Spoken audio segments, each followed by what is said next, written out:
Kiekvieną pavasarį ir rudenį aš labai laukiu vieno renginio. Renginys išties smagus, sutraukiantis didelį būrį dviračių gerbėjų. Taigi ir mes balandžio gale apsilankėme jau tradiciškai vykstančiame dviratininkų parade Kaune. Kas pasipuošė, kas ne visai.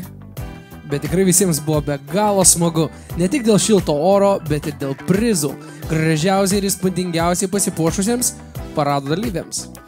Ta proga kalbiname Kauno savivaldybės aplinkosaugos skyriaus vyriausiąją specialistę Laimą Griauslytę. Sveiki atvykę į 10-ąjį Kauno dviratininkų paradą. Tai yra viena gražiausių švenčių skirta miesto dviratininkams. Ir tikrai oras nuostabus mus džiugina ir šiandien sutransliuoti darysim Kauno dviratininkų sezoną.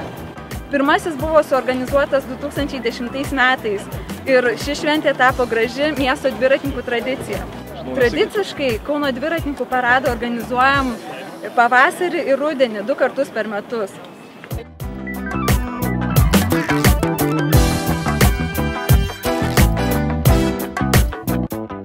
Miela Laima, kieno graži iniciatyva vyksta tokios šventės mūsų mieste? Mūsų skyrius organizuoja šį dviratininkų paradą kartu su vieša įstaiga Dviratai. Ar Kauno dviratininkų parade galėtų minti net ir mano močiutė?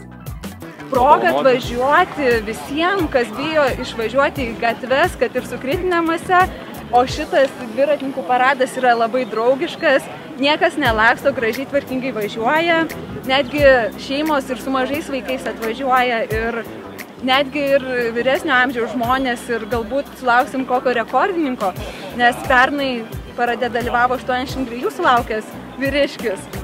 Laimutė, žinom, kad nei vienas nuskriaustas nelieka šiame parade.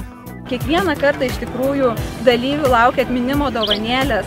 Tai dažniausiai būna kokie nors atšvaitai, kad tiesiog pagerinti dviratininkų saugumą, o šiandien jubiliejinio parado proga visi dalyviai gaus atminimo medalius.